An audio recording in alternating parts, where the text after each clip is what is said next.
শিশু মাইশা তার গলায় যে চারপাশে একটা কালচে দাগের মতো দেখা যায়, এই দাগের প্রেক্ষাপটে তারা আমাদেরকে অবগত করে যে স্যার এটা সন্দেহজনক মনে হচ্ছে, যে এটা তার পেঁচিয়ে বা কোনোভাবে অন্য কিছু ঘটেছে, এটা ময়না তদন্ত করা দরকার। তো আমরা আমাদের কাছে যখন আসলো আমরা ইনস্ট্রাকশন দিয়েছি যে ডেফিনেটলি এটা সুরুথাল করা এবং ময়না তদন্ত হবে, এবং পরিবারের প্রতিটি সদস্য যারা উপস্থিত ছিলেন এবং ওই এলাকার স্থানীয় গণ্যমান্য ব্যক্তিবর্গ থেকে শুরু করে অনেক মানুষ আমাদেরকে ফোনে যে এটা শিশু বাচ্চা, তার যেন ময়না তদন্ত ছাড়াই যে একটা বাচ্চা মারা গেছে তাকে আর আমরা কষ্ট না দিই, বিনা ময়না তদন্ত যেন তাকে আমরা ডেড বডিটা দাফন করার সুযোগ দিই, সে মর্মে আমাদেরকে সবাই অনুরোধ করেছিল। কিন্তু আমাদের কাছে অবস্থা দৃষ্টে মনে হয়েছিল যে এটার মধ্যে কোনো রহস্য আছে। আমরা একদম সাদা চোখে না দেখে আমরা দৃঢ়ভাবে অবস্থান নিই যে না, এটা অবশ্যই ময়না তদন্ত করতে হবে। তখন চুয়াডাঙ্গায় যেহেতু হসপিটালে ভর্তি হয়েছে, চুয়াডাঙ্গা সদর থানা থেকে একজন অফিসারকে রিক্রুট করা হয় যে সে সুরুথাল করবে, এবং তার সুরুথালে এসেছে যে গলার চারপাশে একটি কালশিটে দাগ আছে, গোলাকার একটা দাগ আছে। তো সেই প্রেক্ষাপটে তার পরবর্তীতে এটা যথাযথ প্রক্রিয়া ফলো করে ময়নাতদন্তের জন্য আমরা চুয়াডাঙ্গা সদর হাসপাতালে ডেড বডি প্রেরণ করি, এবং ময়নাতদন্ত সমাপ্তির পরে আমাদের কাছে যখন রিপোর্ট আসলো গত আমাদের কাছে 3/5/2024 তারিখে আমরা ময়নাতদন্ত রিপোর্টের ভিত্তিতে একটি মামলা দায়ের হয় আলমডাঙ্গা থানায়, যে 302 এবং 34 ধারায় পেনাল কোডের এই এর মামলার মধ্যে আমাদের যে বিশেষজ্ঞ ডাক্তারের মতামত এমন ছিল যে তাকে শ্বাসরোধ করে হত্যা করা হয়েছে। তো তার প্রেক্ষাপটে 3 তারিখে সন্ধ্যার সময় যখন মামলা হলো, আমরা কিন্তু গতকালকে 5 তারিখে 24 ঘন্টার কম সময়ের মধ্যে আমরা মামলার গুরুত্ব অনুধাবন করে জেলা পুলিশের সর্বোচ্চ কর্মকর্তা হিসেবে আমি, পুলিশ সুপার হিসেবে আমার সহকর্মী ছিলেন সার্কেল এডিশনাল এসপি সহ থানার তদন্তকারী কর্মকর্তাকে নিয়ে আমি সশরীরে গতকাল সকাল 7 ঘটিকায় উঠে আমি পিও ভিজিটে যাই। পিও ভিজিটে গিয়ে আমি যখন ভিকটিমের মা, তার নানা বা বাসায় অন্যান্য যারা ছিল সবার সাথে কথা বলেছি, তারা তখনও এমন একটা পরিস্থিতির ওইখানে উদ্রেক হয় সকালবেলায় যে আমার মেয়ে মারা গেছে, আমরা বলছি যে এটা তার জড়িয়ে মারা গেছে, বিদ্যুৎস্পৃষ্ট হয়ে মারা গেছে, আপনাদের এত উৎসাহ কেন? এবং নানা সহ আশেপাশের বেশ কয়েকজন এবং স্থানীয় লোকজনের একটা জটলা তৈরি হয়ে গেল এত আর্লি ইন দ্য মর্নিং, খুব সকালে। মানে অবস্থাটা এমন যে পুলিশ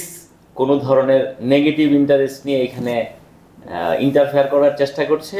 যে তাদের শিশু সন্তান মারা গেছে, তারা এমনিতেই কষ্টে আছে, তার মধ্যে পুলিশ কেন এত উৎসাহ দেখাচ্ছে।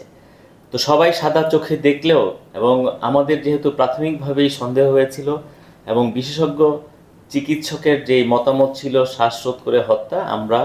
সেই ধারণাকে আমাদের আরও বদ্ধমূল করে এবং বিশেষজ্ঞ মতামতকে কোনোভাবেই অ্যাভয়েড করার সুযোগ নেই। আমরা এটাকে গভীর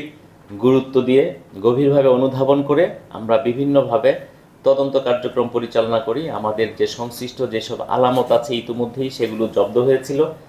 আমরা সেগুলো পর্যালোচনা করি, এবং এক পর্যায়ে সকালেই আমি আমার যে গাড়ির ভরে করেই আমরা যাকে সাসপেক্ট করি যে তাকে আসামি হিসেবে না এনে জিজ্ঞাসাবাদের জন্য আমরা ভিকটিমের মাকে আমাদের অফিসে নিয়ে আসি, এবং ওনার সাথে দীর্ঘক্ষণ বিভিন্নভাবে আলাপচারিতার এক পর্যায়ে তিনি ব্রেকডাউন হন এবং তিনি স্বগতোক্তিভাবে একদম হাউমাউ করে কেঁদে ওঠেন এবং এক পর্যায়ে বলেন যে আমার আসলে ভুল হয়েছে, আমার শিশুকন্যাকে আমি নিজে হত্যা করেছি। এবং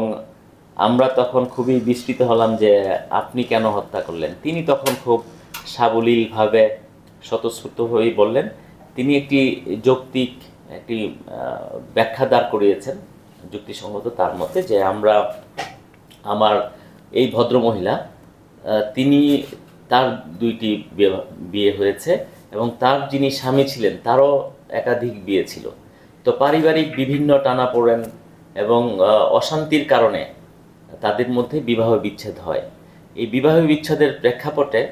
যে সন্তানটি আছে, শিশু সন্তান, তার মনে হয়েছে যে তার পরিচিত এই ধরনের আরেকটি মেয়ে আছে, তার প্রতিবেশীর, তাকে দেখেছে যে ওই তার মায়ের যখন বিয়ে হয়েছে অন্য জায়গায়, এই মেয়েটির তখন দেখার কেউ থাকে না,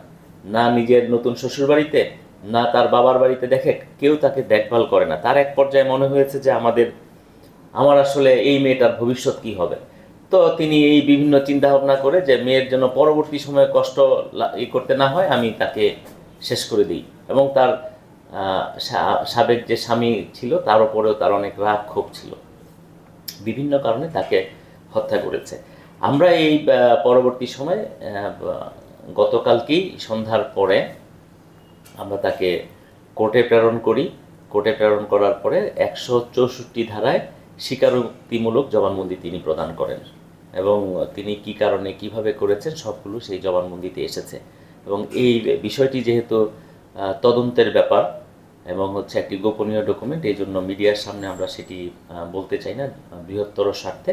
কিন্তু তিনি স্বগতোক্তি দিয়েছেন এবং সুন্দরভাবে স্বীকার করেছেন, 164 ধারায় জবানবন্দি দিয়েছেন কিভাবে কি কারণে তিনি হত্যাকাণ্ড ঘটিয়েছেন। আমরা আরও গভীরভাবে তদন্তটি করছি, আমরা নিবিড় তদারকি করছি, আমি নিজে তদারকি করছি, আমাদের সিনিয়র অফিসাররাও আছেন, যাতে করে এই হত্যাকাণ্ডের সাথে অন্য কারো সংশ্লিষ্টতা আছে কিনা, অন্য কোনো যোগসূত্র আছে কিনা সেটি খতিয়ে দেখার জন্য। আপনাদেরকে আমি যে কারণে আজকে প্রেস রিলিজের মূল উদ্দেশ্য হচ্ছে, আপনারা জানেন যে আমরা চুয়াডাঙ্গাতে আমরা যেভাবে কাজ করছি, আমাদের লক্ষ্য উদ্দেশ্য একটি সুষ্ঠু সুন্দর চুয়াডাঙ্গার সমাজ ব্যবস্থা, আইন শৃঙ্খলা ব্যবস্থা ভালো থাকুক।